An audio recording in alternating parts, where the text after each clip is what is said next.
Hi, I'm Mary Drummond, and I host the Voices of CX podcast, where I talk to CX practitioners, thought leaders, and academics from various industries. Sometimes guests give us topics that deserve a bit more explanation. In CX in Context, we put those ideas in a practical business context so you can see why they matter and how to make them work for you.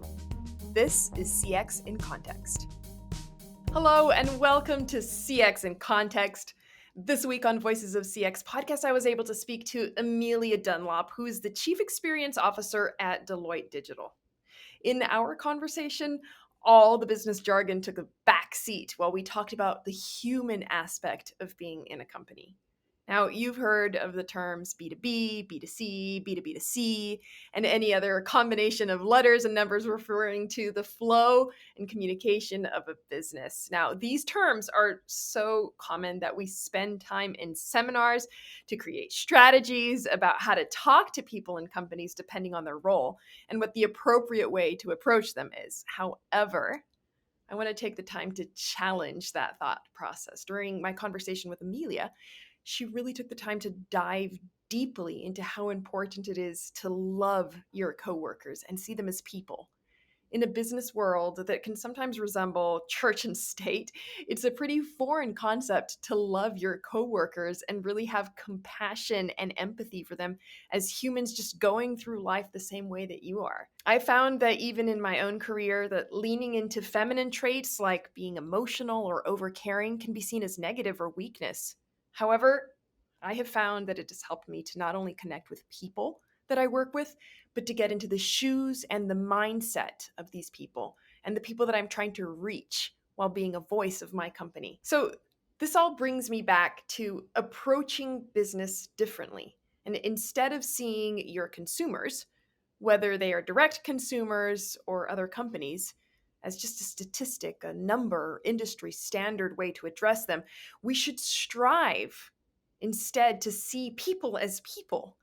And at the end of the day, we can connect with someone when we are being our authentic selves, even in business. Now, this doesn't mean ditching professionalism completely.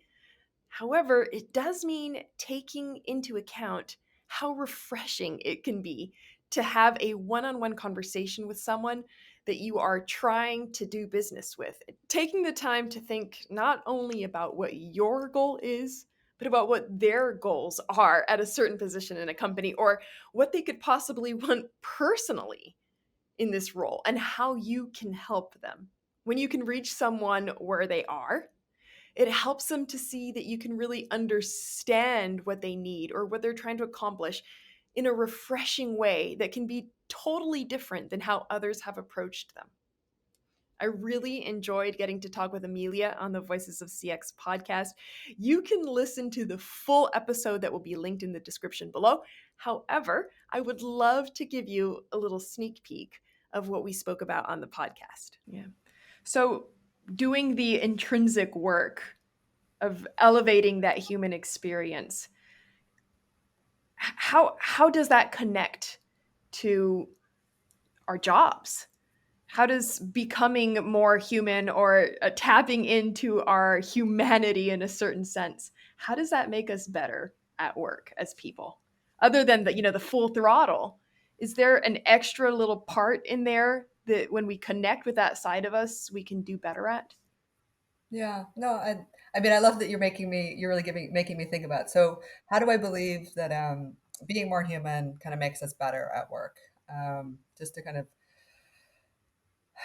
I do think it is about the full throttle, right? We're not checking some part of ourselves at the door when we show up at work. We're not second guessing well, what does Mary want me to say or think or do in this conversation right now? So we're not second guessing ourselves. And there's a lot of research about the amount of mental energy that members, particularly of historically marginalized minority groups, kind of go through that gymnastics of, is this acceptable? Is that not acceptable? And that's like literally lost and wasted effort and energy that's exhausting. So I do think there's something about feeling like you can show up with your whole self, working in an organization that kind of respects and encourages that. such that you can be your better self because you're not doing all that sort of mental gymnastics every day that is exhausting. Yeah. So, you talk in your work about it being kind of a three-step journey, there being three specific paths. And it works when all of those things are in harmony or when they come together to orchestrate this whole experience. So, I wanted to talk about these three things. So, I'll say what the three paths are, and then we'll break it down and get into Sure. each of them one at a time. So, path number one is a path of self-love. And I love that you use the word love in your message because it's not a word that's used in business. It's not. Mhm. People shy away from that because it seems to be such a vulnerable part of our personal lives, Right. right? But the self love, the path of self love is number one. Number two is recognizing the worthiness in others. So it's loving yourself, but also being able to empathize with what other people are going through in order to be able to be more productive. And then the third one is a community, right? The community of work, and learning to I don't know, perhaps calibrate all of those moving parts within the community. Is that right? Did I get it Yeah, right? I was going to say you did a beautiful job summarizing my book, so thank you. Nicely done. Right. Um, So yeah. that first one where we're talking about self-love, and I know that this was a personal journey for you because we Mhm. talked about this and I've heard you talk about it.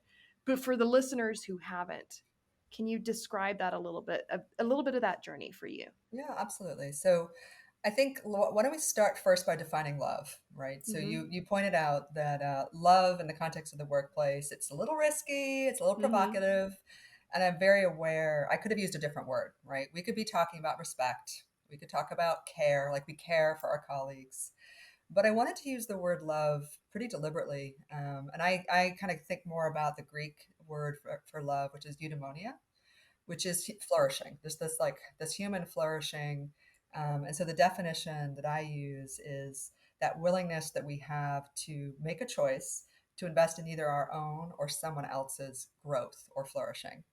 And then you kind of do the like, oh, okay, well, in that case, love really is present, I hope, in your workplace. And I could think about how to more consciously grow that love.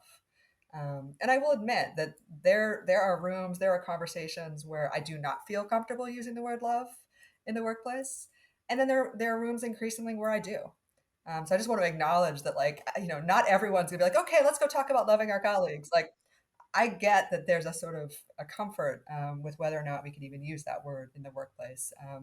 But I'm starting to, and I'm starting to get more comfortable and kind of encouraging others to as well. So then, in terms of self love, so this first path, I'm, as you know, my book is a very personal journey. I felt like the advice I got was write the book you want to read, and write the book that you need. And I felt like I needed one that was well researched, kind of had some of the kind of the stats and so we've got the quantitative survey of the 6,000 people, but also had the personal stories that I could connect with. And so I do share my stories and I share the stories of people that I interviewed. But for me, the path of self love is all about the fact that, ever since I was a little girl, I felt unworthy of love. And something always seemed to be off, crooked, like the little pinky finger here that doesn't quite straighten. And that's how I start the book with just this sort of, as bold a claim as I can make around what does it mean to be vulnerable and to recognize the need for self love. And on this journey, I also had to kind of understand, like, well, what is the difference between self-love and self-worth and self-care? Like, just unpack all these different words, and selfishness too, right? That's another thing I explore, which is, to, when we are spending time kind of loving ourselves, are we being selfish in some way? So these are the things I try to explore.